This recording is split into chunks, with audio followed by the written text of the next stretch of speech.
ತಂದೆ ತಾಯಿಗಳು ತಮ್ಮ ಜೀವನ ಪೂರ್ತಿ, ಬದುಕು ಪೂರ್ತಿ, ಮನಸ್ಸು ಪೂರ್ತಿ ಮಕ್ಕಳು ಮುಂದೆ ಬರಬೇಕು ಅನ್ನೋ ಒಂದೇ ಕಾರಣಕ್ಕೆ ತಮ್ಮ ಇಡೀ ಜೀವವನ್ನು ತೆಗೆದಿರ್ತಾರೆ, ಕನಸು ಕಂಡಿರ್ತಾರೆ, ಮನಸ್ಸಿನಲ್ಲಿ ಆಸೆಗಳನ್ನು ಇಟ್ಟುಕೊಂಡಿರ್ತಾರೆ.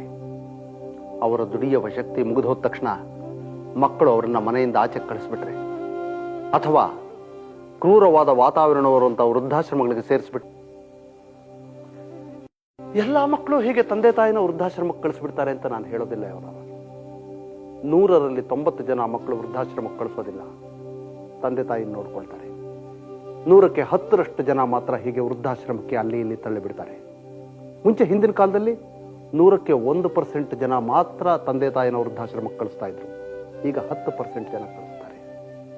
ಇನ್ನು ಮಿಕ್ಕಿದ 90% ಜನ ಇವರ ಅವರು ಪ್ರೀತಿಯಿಂದ ತಂದೆ ತಾಯಿ ನೋಡ್ಕೊಳ್ಳಲ್ಲ, ಕರ್ತವ್ಯ ಅಂತ ನೋಡ್ಕೊಳ್ತಾರೆ, ಡ್ಯೂಟಿ ಅಂತ ನೋಡ್ಕೊಳ್ತಾರೆ. ಇದು ತಂದೆ ತಾಯಿಗಳ ಮನಸ್ಸನ್ನ ನೋಯಿಸುತ್ತೆ. ಸಮಾಜ ದಿನೇ ದಿನೇ ಕ್ರೌರ್ಯವನ್ನು ಪಡ್ಕೊಳ್ತಾ ಇದೆ ಅವರ ಇಂಥ ಸಮಾಜದಲ್ಲಿ ವೃದ್ಧರಾದ ತಂದೆ ತಾಯಿಗಳಿಗೆ ಹೆಚ್ಚಿನ ಸಾಂತ್ವನ ಬೇಕು. ವೃದ್ಧಾಶ್ರಮಕ್ಕೆ ತಳ್ಳಿಬಿಡುವಂತಹ ಮಕ್ಕಳ ಕ್ರೂರ ಮನಸ್ಸಲ್ಲ ಇವರ ಇದು ಮಕ್ಕಳ ತಪ್ಪಲ್ಲ, ಪ್ರಕೃತಿಯ ನಿಯಮನೇ ಹಾಗೆ. ಚಿಗುರಿನ ಬಗ್ಗೆ ಸಂಭ್ರಮ ಇರುತ್ತೆ, ಉದುರುವ ಎಲೆಗಳ ಬಗ್ಗೆ ತಾತ್ಸಾರ ಇರುತ್ತೆ.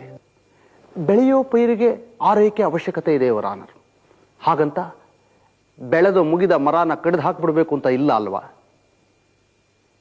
ಪ್ರತಿಯೊಂದು ಜೀವಿಯು, ಪ್ರತಿಯೊಂದು ಜೀವವು ಸಾಯುತ್ತೆ ಇವರ ವರ್ತಮಾನ ಕಾಲ, ಭವಿಷ್ಯತ್ ಕಾಲ ಕೆಲವೇ ನಿಮಿಷಗಳಾಗೋದ್ರೊಳಗಾಗಿ ಭೂತಕಾಲ ಆಗಿಬಿಡುತ್ತೆ ಇವರ ಹಿಂದಿದ್ದು ಮುಗಿದು ಹೋಗುತ್ತೆ, ನಾಳೆ ಇದ್ದದ್ದು ಇಂದಾಗುತ್ತೆ, ನೆನ್ನೆ ಆಗುತ್ತೆ ಇವರ ನಮ್ಮ ಮನೆಯ ಪಕ್ಕ ಒಬ್ಬ ಮೇಷ್ಟಿದ್ರು, ಅವ್ರು ಹೇಳ್ತಾ ಇದ್ರು, ದಿನಮಪಿ ರಜನಿ ಸಾಯಂ ಪ್ರಾತಃ ಶಿಶಿರ ವಸಂತೌ ಪುನರಾಯಾತಃ ಕಾಲ ಕ್ರೀಡತೆ ಗಚ್ಚತ್ಯಾಯು ತದಪಿನ ಮುಂಚತ್ಯಾಶಾ ವಾಯು ಅಂತ.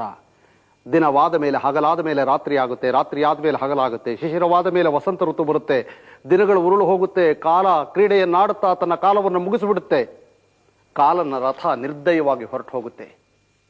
ಆಗ ಒಂದು ಹೊಸ ಮನ್ವಂತರದಲ್ಲಿ ನಾವು ಭರವಸೆ ಇಟ್ಕೋಬೇಕಾಗುತ್ತೆ ಇವರ ಹೊಸ ಮನ್ವಂತರದ ಬಗ್ಗೆ ನಾವು ಭರವಸೆ ಇಟ್ಕೊಳ್ಳದೇ ಇದ್ರೆ ಇಡೀ ವಾತಾವರಣ ಕ್ರೂರವಾಗಿ ಬಿಡುತ್ತೆ. ಬೆಳೆದು ಮುಗಿದು ಹೋದ ಮರನ ಕಡಿದು ಹಾಕಬಾರದು, ಅದು ತಾನಾಗಿ ಬೀಳೋದಕ್ಕೆ ಕಾಯಬೇಕು ಇವರ ತಂದೆ ತಾಯಿಗಳು ಮಕ್ಕಳನ್ನು ನೋಡ್ಕೊಳ್ಳುವಷ್ಟು ಪ್ರೀತಿಯಿಂದ ಮಕ್ಕಳು ತಂದೆ ತಾಯಿಗಳನ್ನು ನೋಡ್ಕೊಳ್ಳೋಕೆ ಆಗೋದಿಲ್ಲ ಇವರ ಇದು ಮಕ್ಕಳ ತಪ್ಪಲ್ಲ, ಪ್ರಕೃತಿ ಸಹಜವಾದ ಧರ್ಮ. ಚೈತ್ರದಲ್ಲಿ ಉದುರನ ಬಗ್ಗೆ ಸಂಭ್ರಮ ಇರೋಗೆ ಮಾಗಿಯಲ್ಲಿ ಉದುರಿದ ಎಲೆಗಳ ಬಗ್ಗೆ ಸಂಭ್ರಮ ಇರೋಕ್ಕಾಗಲ್ಲ ಇವರ ಚಿಗುರಿನ ಸಂಭ್ರಮವೇ ಬೇರೆ, ಉದುರಿದ ಎಲೆಗಳ ಬಗ್ಗೆ ಇರೋ ತಿರಸ್ಕಾರವೇ ಬೇರೆ ಇವರ ಹಾಗಾಗಿ ತಂದೆ ತಾಯಿಗಳ ಬಗ್ಗೆ ಪ್ರೀತಿ ಕಡಿಮೆ ಇರೋದು ಸಹಜ. ಹಾಗಂತ ತಂದೆ ತಾಯಿಗಳನ್ನ ಬೀದಿಗೆ ತಳ್ಳಿಬಿಡಬಾರದು ಇವರ ಒಂದು ಗಾದೆ ಇದೆ, ಪಿತೃಶೋಕ ಕ್ಷಣಿಕ, ಪುತ್ರ ಶೋಕ ನಿರಂತರ. ಜೊತೆಗೆ ಮಾತಾಪಿತೃ ಕರ್ತವ್ಯ ಎಲ್ಲಕ್ಕಿಂತ ಶ್ರೇಷ್ಠವಾದ ಕರ್ತವ್ಯ ಅಂತ ಉಪನಿಷತ್ತುಗಳು ಹೇಳುತ್ತೆ ಇವರ ನಾಣ್ಯದ ಇನ್ನೊಂದು ಮುಖ ಕೂಡ ಇದೆ ಇವರ ಸೊಸೆ ಬಂದ ಮೇಲೆ ಮಗ ಹೀಗಾದ ಅನ್ನೋ ಮಾತನ್ನು ಕೇಳಿದ್ದೀನಿ. ಆದರೆ ಅದು ಬರೀ ಸೊಸೆಯ ತಪ್ಪಲ್ಲ. ವಯಸ್ಸಾಗ್ತಾ ಇರೋರು ಇವತ್ತಿನ ಕಾಲದ ವೇಗವನ್ನು ಅರ್ಥ ಮಾಡ್ಕೋಬೇಕಾಗಿದೆ. ಕಾಲ ತನ್ನ ಬಣ್ಣವನ್ನು ಬದಲಾಯಿಸ್ತಾ ಹೋಗುತ್ತೆ ಇವರ ಕಾಲ ತನ್ನ ಕಾಮನ ಬಿಲ್ಲಿನ ಬಣ್ಣಗಳನ್ನು ಪ್ರತಿ ನಿಮಿಷದಲ್ಲೂ ಬದಲಾಯಿಸ್ತಾ ಹೋಗುತ್ತೆ. ಆ ಬದಲಾದ ಬಣ್ಣಗಳ ವಿವಿಧ ಬಗೆಗಳನ್ನ, ವಿವಿಧ ಶಾಖಗಳನ್ನ ಎಲ್ಲರೂ ಅರ್ಥ ಮಾಡ್ಕೋಬೇಕಾಗುತ್ತೆ. ಇಲ್ಲದೇ ಇದ್ದರೆ ಇಂಥ ದ್ವಂದ್ವಕ್ಕೆ ಬೀಳ್ತೇವೆ. ಇವತ್ತು ಬೆಳೆಯುತ್ತಾ ಇರುವ ಹುಡುಗರ ಮನಸ್ಸಿನ ಸ್ಥಿತಿ ಏನು, ಅವರ ಗತಿ ಏನು, ಯಾವುದನ್ನು ಆಸೆ ಪಡ್ತಾರೆ, ಇದನ್ನೆಲ್ಲ ತಂದೆ ತಾಯಿಗಳು ಯೋಚನೆ ಮಾಡಬೇಕಾಗುತ್ತೆ. ಸೊಸೆ ಬಂದ ಮೇಲೆ ತನ್ನ ಆಧಿಪತ್ಯದಿಂದ ಮಗ ಇನ್ನೊಂದು ಹೆಣ್ಣಿನ ಆಧಿಪತ್ಯಕ್ಕೆ ಹೊರಟೋಗ್ತಾನೆ ಅನ್ನೋದು ತಾಯಿಯ ದೊಡ್ಡ ಕೊರಗಾಗುತ್ತೆ. ಈ ಕೊರಗನ್ನು ನಿವಾರಿಸ್ಕೋಬೇಕಾಗುತ್ತೆ. ಫ್ರಾಯ್ಡ್ ಅನ್ನೋ ಸೈಕಾಲಜಿಸ್ಟ್ ಹೇಳ್ತಾನೆ ಇದನ್ನ, ತನ್ನ ಆಧಿಪತ್ಯದ ಆಸೆಯನ್ನು ತಾಯಿ ಬಿಟ್ಟ ದಿವಸ ಮನೆಯಲ್ಲಿ ಜಗಳಗಳು ಇರೋದಿಲ್ಲ ಅಂತ. ಆ ಮಾತನ್ನ ತಂದೆ ತಾಯಿಗಳು ಸೊಸೆಯರು ಎಲ್ಲ ಅರಿತುಕೊಂಡ್ರೆ ಆವತ್ತು ಬದುಕು ಅರ್ಥಪೂರ್ಣವಾಗುತ್ತೆ ಇವರ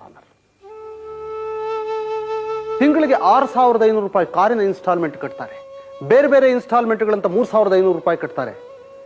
ಜೀವಮಾನದುದ್ದಕ್ಕೂ ತಮ್ಮ ಸಂತೋಷಕ್ಕೆ ದುಡಿದ ತಂದೆ ತಾಯಿಗಳಿಗೆ ತಿಂಗಳಿಗೆ 3,000 ರಿಂದ 4,000 ರೂಪಾಯಿ ಖರ್ಚು ಮಾಡೋದಕ್ಕಾಗೋದಿಲ್ವಾ ಇವರ ಇನ್ನೊಬ್ಬ ಮಗ ಆಲ್ಪ್ಸ್ ಇಂಟರ್ನ್ಯಾಷನಲ್ ಸ್ಕೂಲಲ್ಲಿ ಮಗಳನ್ನ ಓದಿಸೋದಕ್ಕೋಸ್ಕರ ತಿಂಗಳಿಗೆ $2,000 ಖರ್ಚು ಮಾಡ್ತಾನೆ. ಅಂದ್ರೆ 1 ಲಕ್ಷ ರೂಪಾಯಿ. ತಂದೆ ತಾಯಿಗಳ ಮೇಲೆ 2,000 ರೂಪಾಯಿ ಖರ್ಚು ಮಾಡೋಕ್ಕಾಗೋದಿಲ್ಲ.